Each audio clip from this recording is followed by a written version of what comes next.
Far, far away, there lived a green ogre named Shrek.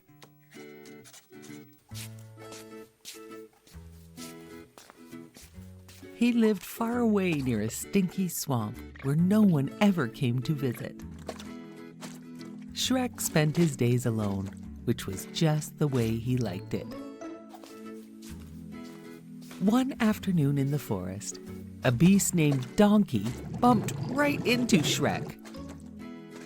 The donkey started to talk and talk and talk. All of a sudden, a whole group of fairy tale strangers showed up. "What are you doing in my swamp?" cried Shrek. Shrek enjoyed his privacy and was quite annoyed with all the fairy tale creatures and Donkey. "I didn't invite them," Donkey said. Lord Farquaad, ruler of Diluc, had chased all the fairy tale creatures from his kingdom. Shrek started out to give Lord Farquaad a piece of his mind. Donkey tagged along. Meanwhile, Lord Farquaad was planning to marry the beautiful Princess Fiona. He had to hold a grand tournament to find a champion to rescue her from her tower. When Shrek arrived at the tournament, the Lord ordered his knights to fight Shrek instead. But they were no match for Shrek. Lord Farquaad was very impressed, and Shrek could have his quiet swamp back if he rescued the beautiful Princess Fiona from her tower. Donkey did not like the idea one bit, but Shrek was determined to rescue the princess and get his quiet life back.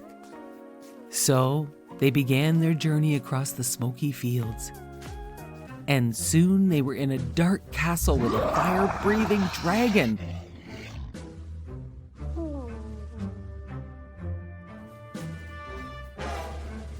Shrek managed to find Princess Fiona, while Donkey distracted the fire-breathing dragon.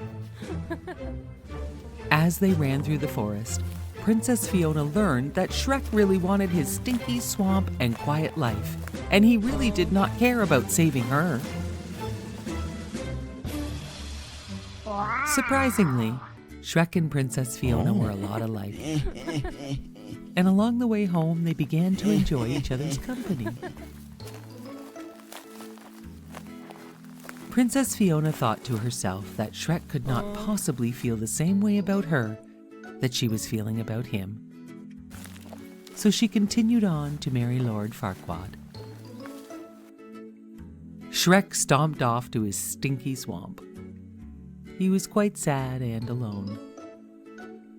Donkey saw how sad Shrek was, and he convinced Shrek he had to go tell Princess Fiona how he felt before she married Lord Farquaad.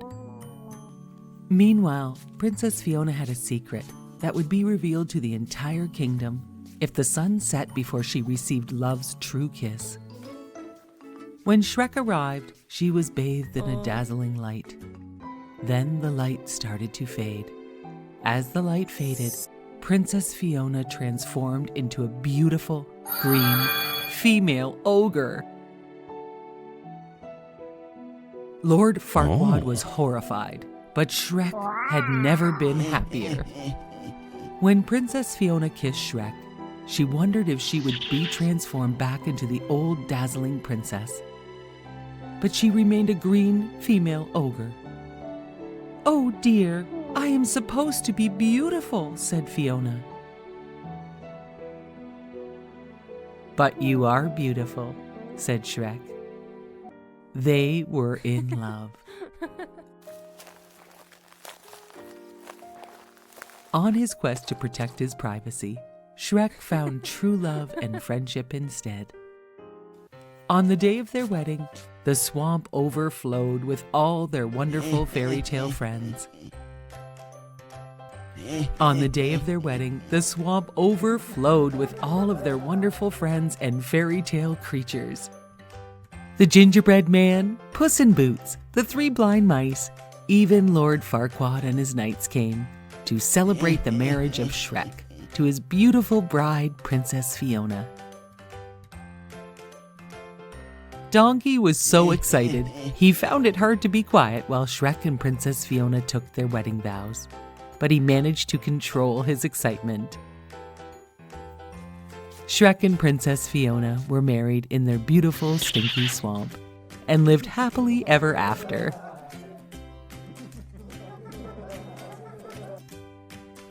Once upon a time, in a faraway land, a lovely princess was born. The king and queen named their daughter Aurora. They invited everyone in the kingdom to the palace to celebrate her birth. Everyone except for the evil fairy Maleficent. The wicked fairy was so mad about not being invited that she snuck in anyway, in a flash of lightning, and she put a curse on beautiful Princess Aurora. Before the sun sets on her 16th birthday, she will prick her finger on a spinning wheel and die. Then, Maleficent, in a flash of thunder, disappeared. Luckily, 3 good fairies were at the party, and they softened the curse with a prophecy that said, "If this will happen, you will only sleep, not die. Your sleep will be ended when your true love gives you a kiss." The 3 fairies disguised themselves as peasant women and agreed to raise Aurora in the woods to keep her identity a secret until the night of her 16th birthday. The years passed and Princess Aurora grew into a lovely girl. She only knew the 3 women as her aunts, not as fairies, and they called her Briar Rose. The evil fairy Maleficent was always looking for her, but never could find her.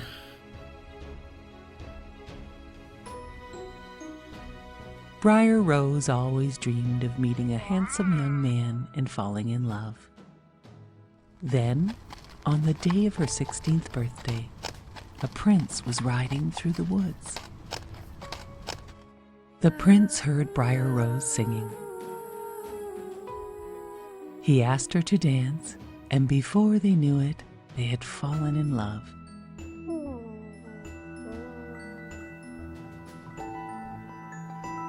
Briar Rose had no idea he was a prince from a nearby kingdom, and the prince had no idea that she was really a princess. The 3 aunts were busy baking Briar Rose's 16th birthday cake. Briar Rose returned to the cottage and told her aunts about the stranger she had met and danced with. The aunts told Briar Rose her real name was Princess Aurora, and she would be returning to the castle that evening.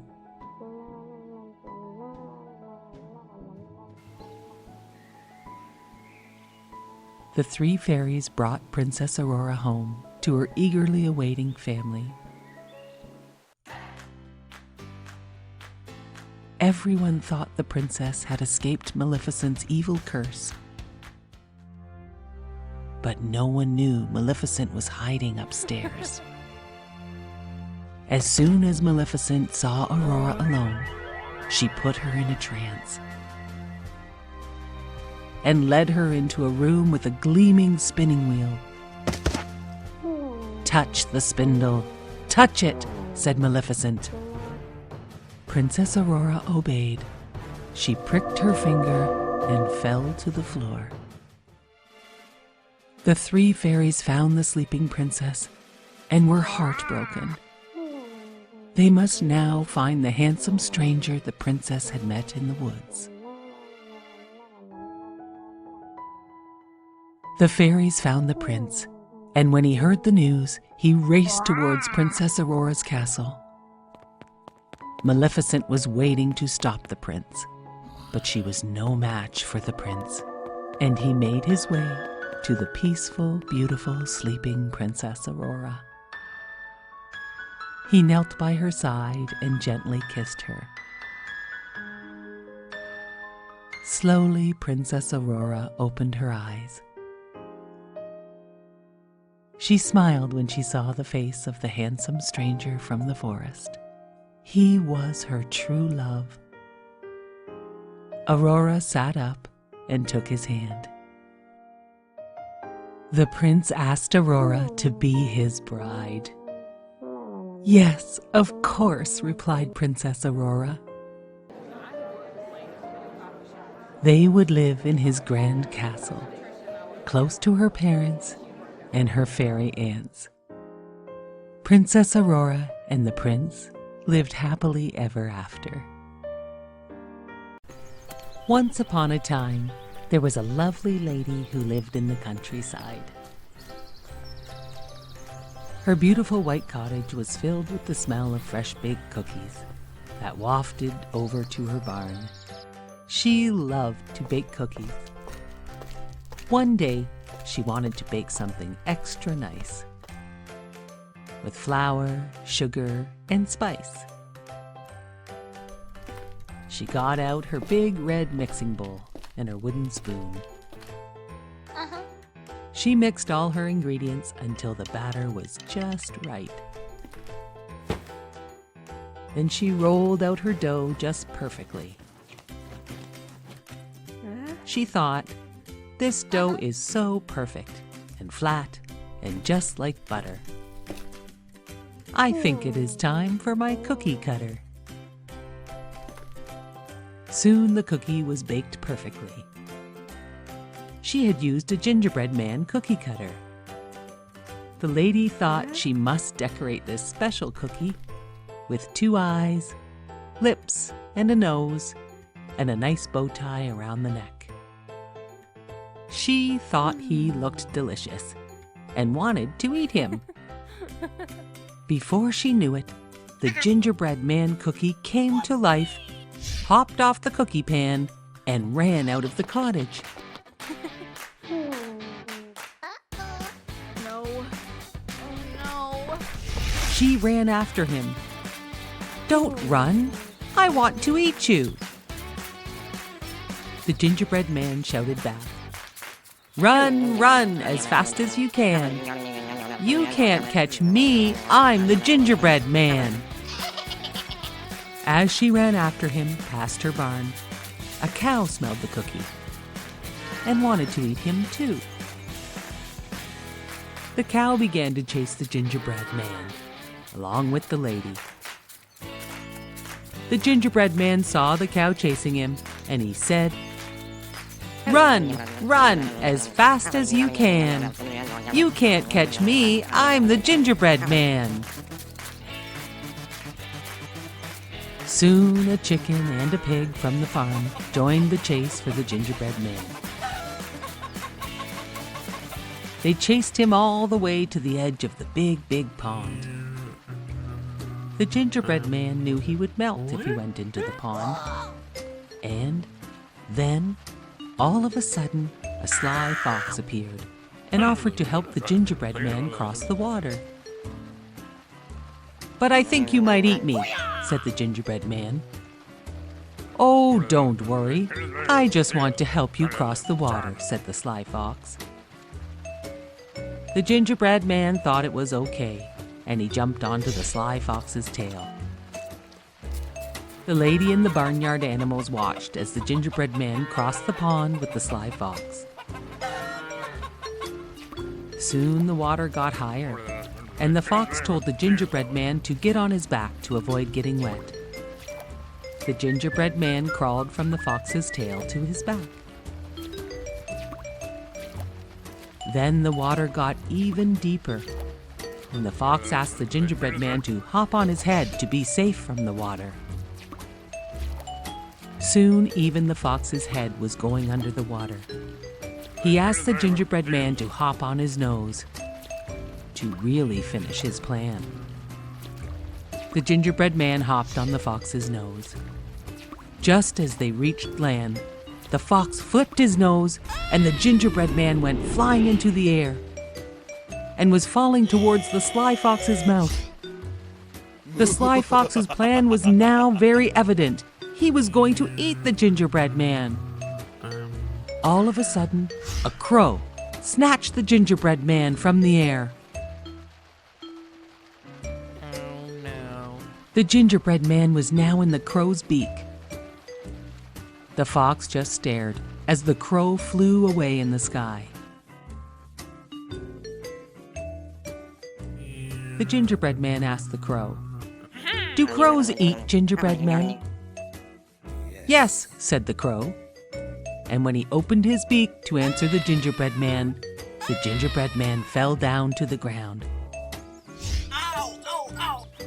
He ran away as fast as he could. The gingerbread man yelled to the lady and all the animals, "Run, run as fast as you can. No one can catch me. I'm the gingerbread man." If you ever see a gingerbread man, don't try to catch him, because no one can.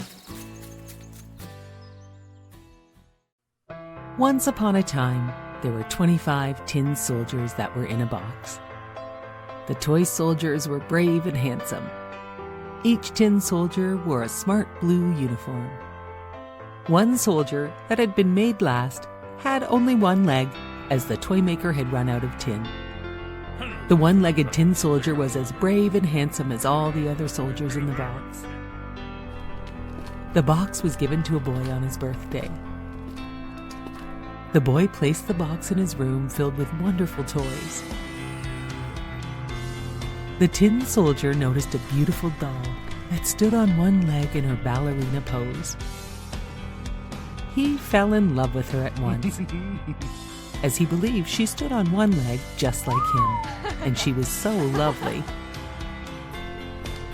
The ballerina thought the tin soldier was so handsome. She fell in love with him at first sight, too. One day, the boy took the soldier out to play by the canal. He made a paper boat and put the tin soldier in it. All of a sudden, a big downpour whisked away the paper boat, and the brave tin soldier sailed quickly towards a dark tunnel. He was very brave and stood steadfast on his one leg. In the tunnel was a big rat who demanded to see the tin soldiers pass. The water came so fast that the rat could not catch the paper boat, and the tin soldier was happy to be out of the rat's reach. The tin soldier wondered what lay ahead as he stood bravely in his paper boat in the dark tunnel. He also wondered if he would ever see his true love, the ballerina, ever again. Suddenly, he heard a great wall of water. The tin soldier knew he was heading for the end of the tunnel, and a great waterfall must lay ahead. He stood bravely on his one leg as his soggy paper boat flipped end over end and sank into the whirlpool at the end of the waterfall. He thought to himself, "I will never see my ballerina again." All of a sudden, a great fish swallowed him up. It was so dark inside the giant fish, but the tin soldier was as brave as ever. After a long time, the fish was caught by a fisherman's hook. The fisherman took the fish home to cook for dinner. Upon cleaning the fish, the cook exclaimed, "Well, if it is not the young boy's toy tin soldier inside this fish."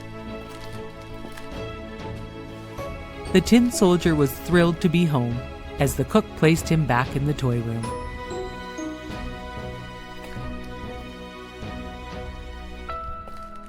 The tin soldier saw his sweet ballerina poised on her one leg across the room.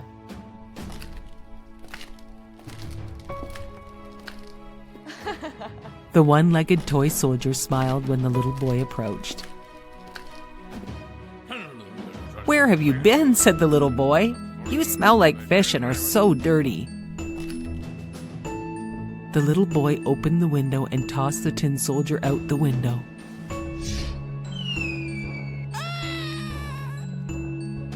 The tin soldier remained brave as he landed on a large bed of petunias below the window. Ow, ow, ow. The tin soldier was very sad, but he remained brave as he lay among the flowers.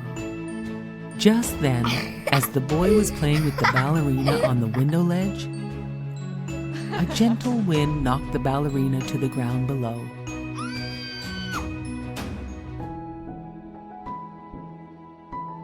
Straight into the petunia garden.